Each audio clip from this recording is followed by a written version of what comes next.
I don't know yet. But whatever it takes, we will be free.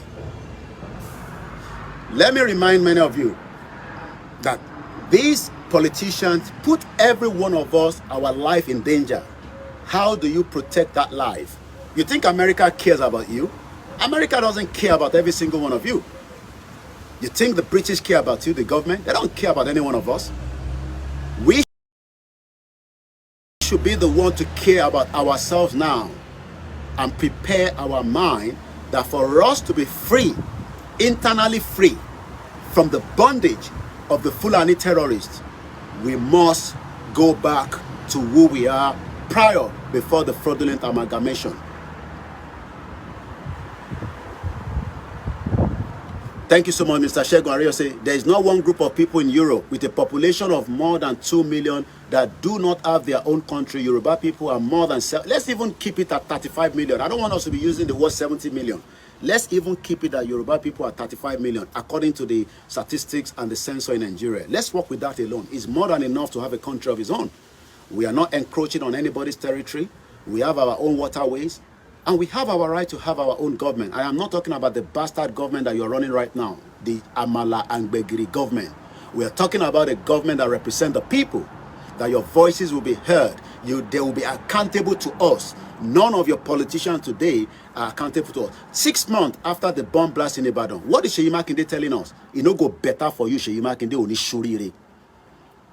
It no go better for you and your wife and your children and your deputy and all the House of Assembly ni shoriri for not able to protect the people in Ibadan after we told you that bomb blast was coming to Ibadan. Many people died. Many people. But you told us 8 people died. One of them was a diaspora. The mother is still alive here in London. Oh, ni shoriri Seyi Makinde. It no go better for you. It no go better for you. We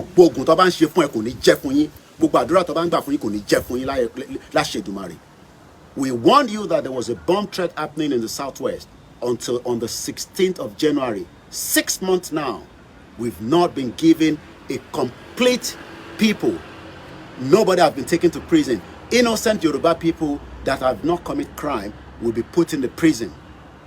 Innocent Yoruba people that have not committed crime. I am not talking about those that commit crime. If you commit crime, you should go for it. But nobody should be in the prison until you are found guilty. Dezani Alice Madueke, she's still a free woman until next year, November, when we will be returning back to court to find out whether she's found guilty. But right now, she's got her humanity. Going around up to 11 p.m., she must return back home because she's a flight risk. She can run away. Her passport has been seized. She put down 70,000 pounds as a deposit for a bail condition. So when people that are telling me shut up, we are even fighting for most of you because justice has never been preserved. Justice has never come to every single one of you, but some of you will come here and be talking nonsense. So let me remind you, on the 16th of January, we started hearing bars, bows. What is going on in Ibadan? The bastard governor came out and told us it was a dynamite. So what is dynamite doing in a residential area? But Yoruba people, very, very hypocrite. Rather than every one of us to say, this is a bomb threat. This is a bomb blast. Koiki, no, it's not a bomb blast though. But the people that created the mess, they've left Ibadan already. Bisham, as I speak to you today, tell me who has been sentenced to prison for that bomb blast.